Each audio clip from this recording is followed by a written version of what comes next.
Good morning. This is a new recipe I'm trying.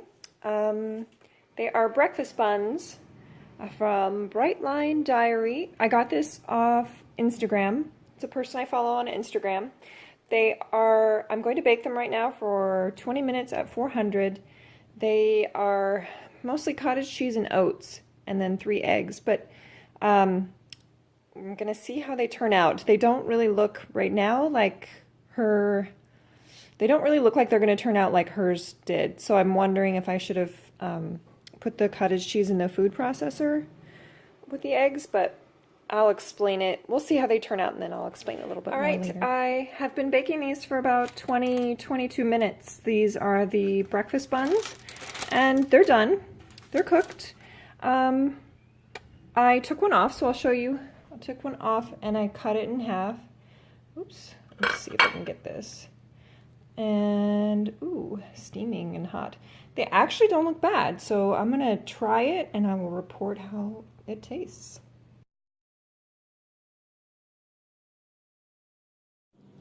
Good morning, another breakfast. I've got 1 scrambled egg with hot sauce, this Marie Sharp's hot sauce, which is my favorite, like I've said before. That's from Belize. And this is Bob's Red Mill brown rice farina hot cereal under there. And I put half an ounce of almond butter on that with vanilla and cinnamon and 6 ounces of banana. So that's my breakfast. Got the protein, the grain, and the fruit. Good morning. So this is my breakfast. It's a little bit of a repeat. It's the sweet potato waffle with banana and walnuts and a little bit of ricotta under there for a little to get my protein. So it's I use 4.5 ounces of sweet potato, 1 egg, and spices. And I'm kind of trying to figure out if I think maintenance for breakfast would not be a problem for me because I burn things off in the morning easier than I do at night. So I'm not too worried if it's between 4 and 6 ounces of grain for breakfast for me. Plus, I'm within 5 pounds of my goal weight. So just kind of doing the maintenance dance. But this is breakfast.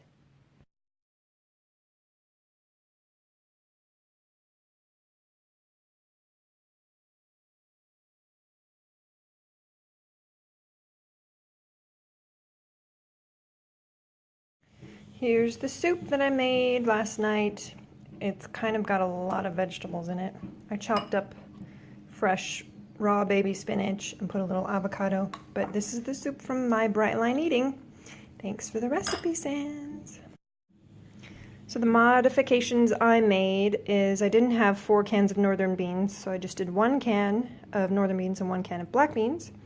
And I added diced green pepper, 1 can of diced tomatoes, and diced up celery and carrot for just more vegetables, but it's really good.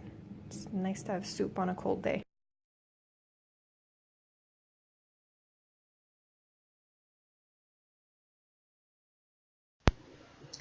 Good morning. I'm back. I don't know what day of Bright Line Eating it is, honestly, and to be perfectly transparent, I have not been doing my food journal. Otherwise, I would probably know what day it is, but of Bright Line Eating. But it's been about 5 months. I started June 12th, and today is November 13th. So we'll just say it's like my 5-month anniversary, and it's exciting. We're coming up on the end of the year.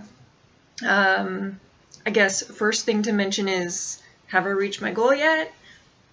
No, I don't think so. Sorry, that's my phone. I am happy with where I am. But, and I'm not one of those crazy people that just wants to keep losing weight. Trust me, I am not like too skinny or anything like that.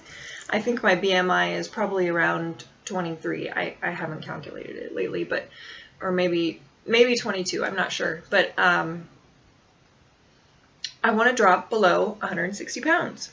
And because I've been that weight before in my adult life, and I've been like when I before I was pregnant with my son, when I was 28, I was about 157, and I was very comfortable at that weight. I didn't feel like my clothes were too tight, and I felt like I was in my right size body. So kind of aiming for that, and that's about 5 pounds away. So we'll see. I will be delighted the day the scale says under 160, 159. And then from there, I feel like I will have more motivation to keep going. Otherwise, I mean, I may just try to hover around under 160. I may just try to keep that my goal then, kind of for the rest of my life.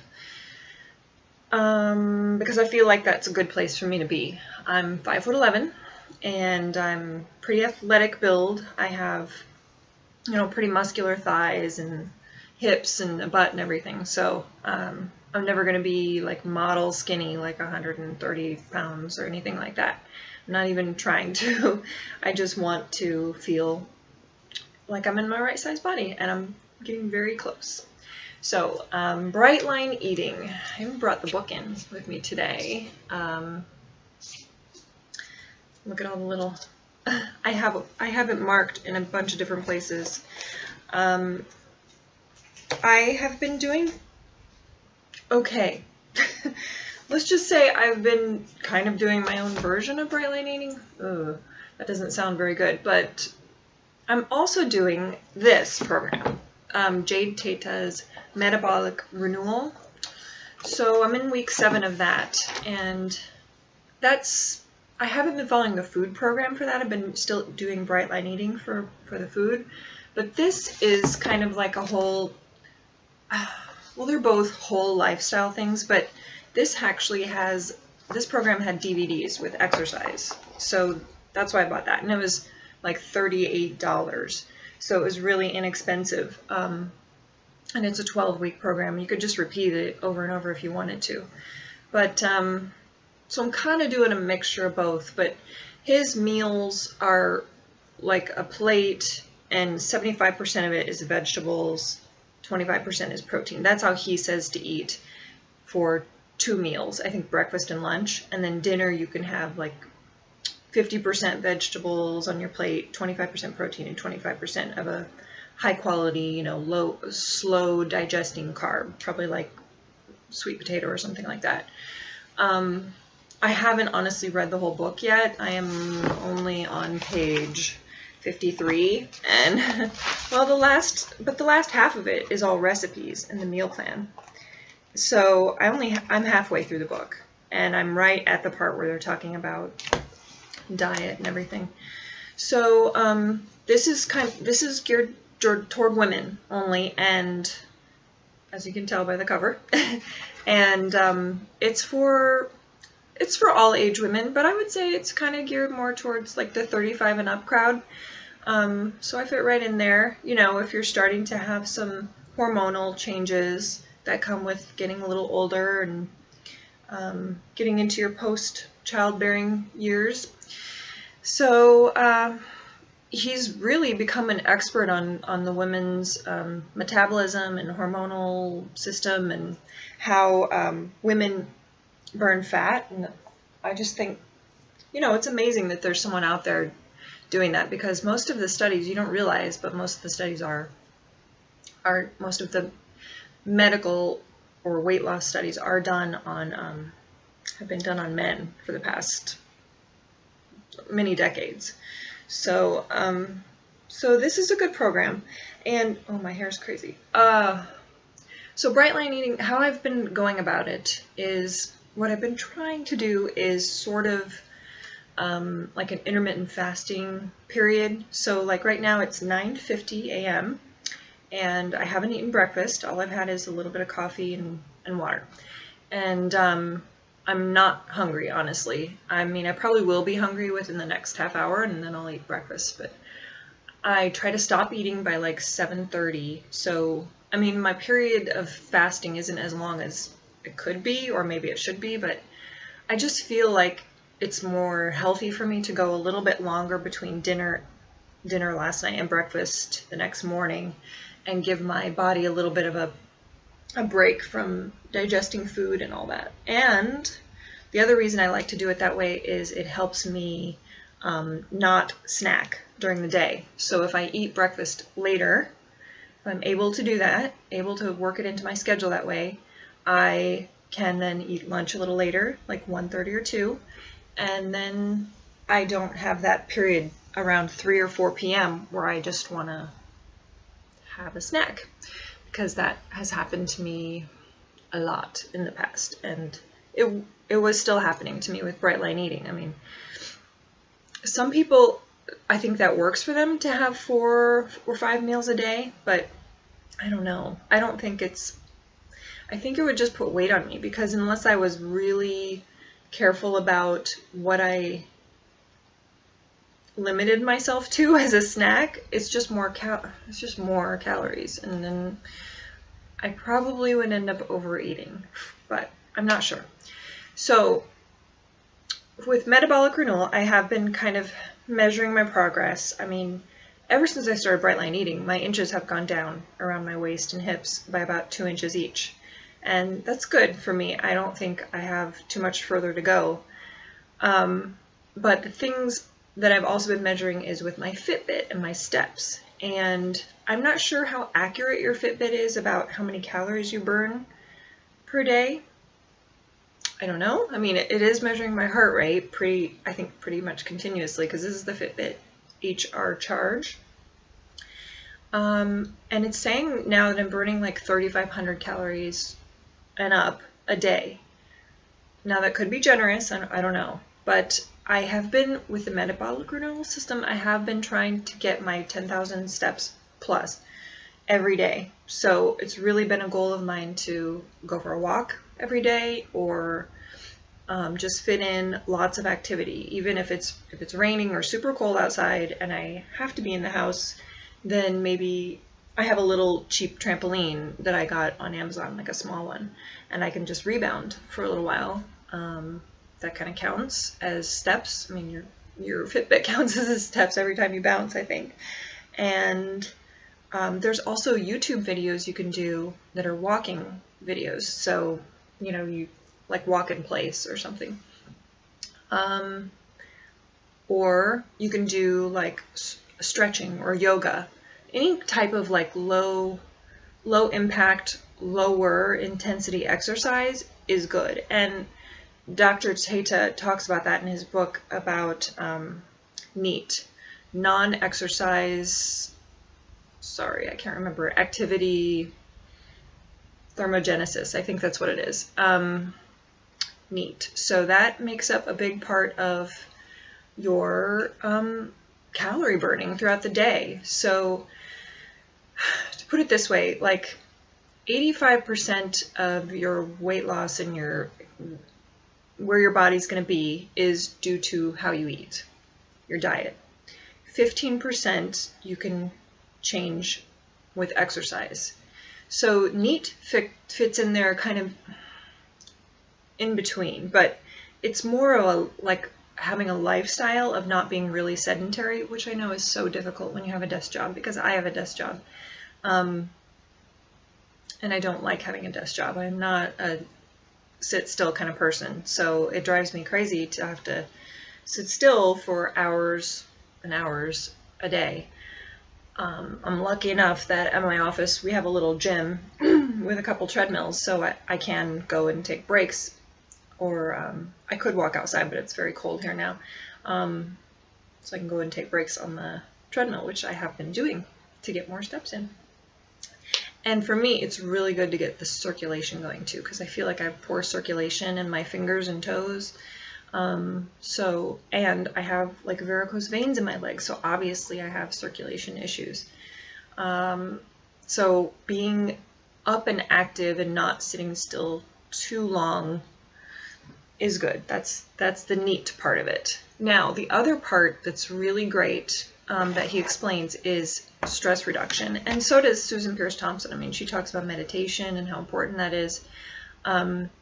But especially for women in these years where you may have children, or you may be going through hormonal changes, or you just have a lot on your plate, it's so good to take care of yourself and take 5 minutes even just to be quiet and or even if you're on your walk outside, just to appreciate being in nature and being alone, you know, having that moment of peace and just serenity. And so that has been a great addition for me to, I don't want to say my weight loss journey, but just being more healthy inside and out. So the walks have been amazing. I don't even want to go back to not walking again. I want to walk every day for the rest of my life. I love taking walks now outside, and it's good because I have a dog and I can take her for a walk, even though she's a little dog, she can't walk that far. But walking is just, it's a great form of just stress reduction, a little bit of exercise, staying active, mobile. I mean, you can do it the rest of your life. So, and you have to do it the rest of your life if you want to stay out of a wheelchair. So those are a couple thoughts that I have. So the other thing that, with winter and fall here, I have never Brightline eaten through winter and fall because I started in the summer, remember, in June. So with winter and fall here, I really like soup. So in the summer, I didn't really make any soup because I was still learning how to Brightline eat, and I wanted to weigh and measure all my quantities and have peace about that. But now that fall is here, I wanted to make some soups because, I mean, my husband can eat it too, and you know, then I have a few meals for the week done because you cook in large quantities. So, been experimenting with soups, and I am just so bad about measuring, weighing, and doing the math with soup for Brightline eating. So this is something that's gotten a little bit hairy. I've made soup about 4 times this fall. I've made like chicken tortilla soup where I didn't put the tortilla chips in there or any tortillas in there for myself. My family could just add them themselves afterwards. And I've made like a bean soup with rotisserie chicken and green chilies, and oh gosh, that was really good, that I got off Instagram. And then I just made a butternut squash soup, and I love butternut squash soup. And the last 2, I should say, had coconut milk in them too. So coconut milk makes your soup so delicious. But that is something that I'm kind of dealing with. I mean, I could weigh everything. What you could do is weigh everything, put it in a pot, and say, okay, this is going to be 4 servings. And then when you're done cooking it, take it and divide it into 4 different Tupperwares. But, I mean, my husband's going to be eating the soup too, so I just leave it in the pot. And then what I do is I kind of go by like a 1 bowl rule. And if it's a really brothy soup, I may be able to have like another half bowl. I mean, because we're talking not like a huge bowl, but a regular like cereal bowl size. So that's gotten, you know, got me a little, I wouldn't say concerned. It's just something that I'm dealing with now. And I think that's good to deal with like real life situations like that, because you may not always be able to weigh everything you eat. I mean, technically you could if you brought your scale everywhere, and some people want to do that. And I think in the beginning that's good, but now that I'm kind of sliding into maintenance, I'm going to try to just find peace without all the devices, the math and the scale. So I brought something else that I got that I really like, which is tea. Now that it's cold again, you know, you may want like a cup of hot chocolate. Well, that has sugar. So, well, you could warm up like almond milk and put cocoa powder in there, maybe stevia, but you know, this is only if you're very good with not, you know, sliding into wanting more sugar after that. But and some people, like I have done this before where I've just warmed up almond milk and put cocoa powder and a little salt, and that's all, because I don't mind having just the taste of chocolate. I mean, I eat 100% chocolate bars, which I get those at Trader Joe's. They're really good. I could show you one, but I don't have any up here. Anyway, tea lifesaver for winter. So this is a new tea I got. It's the cinnamon apple spice, and I'm sure lots of people have tried it. It's so good, and it tastes sweet because cinnamon has this thing where if you put it on your fruit or in your oatmeal, it tricks your brain into thinking it's almost like sugar too, because I grew up having like cinnamon and sugar toast. So the taste of cinnamon just kind of mimics sugar for me. And I bought this Friday, and I had 2 cups of it Friday night, and I wonder if that was too much because I kind of had some digestive issues after that. So I think I might just have 1 per day of that cinnamon apple spice tea. But there's so many other great teas, like caffeine-free teas, that I have. My husband makes fun of me because I have like a whole cabinet area of just teas and kind of taking over. Other thing that I like to do is take care of my skin. So I found this clay mask. It's the Alatura clay mask, and it's like a powder. If you open it, it's like a light green powder, or brownish, I guess. And you mix it with a little bit of apple cider vinegar, half apple cider vinegar, half water, and some essential oils if you want, and then you apply the mud mask to your face and wait for it to dry.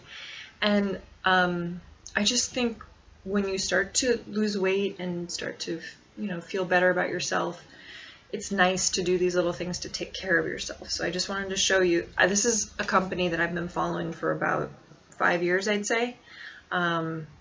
And I think he's got some really great products. This is the only one I've tried, but he has other skincare too. But I wanted to tell everybody about the Alatura clay mask because I love it. And I only do that once a week or twice a week because it is a bit drying from my skin type. If you had oily skin, you could probably do it 2 or 3 times a week. But it's got vitamin C in it, and sorry, I don't know all the ingredients. L-ascorbic acid, so that's high potency vitamin C, freshwater pearl powder, grass-fed colostrum, ginseng, the clays, different types of clay, and kelp powder, and that's all the ingredients that are in it. So I recommend that. So taking care of your skin, taking care of your body inside and out, that's kind of what I wanted to talk about with this video. For me, it's just become a beautiful journey of self-discovery and enlightenment, I guess. I just hope that other people have been finding bright light eating and have found their peace with food through it, because that is really, you have to eat every day to live, so you got to get to that point. Otherwise, it's not fun to struggle through life like that. So I am so glad that I found it, and I hope that life's treating you well. And thanks for watching and joining me today. I'll see you next time.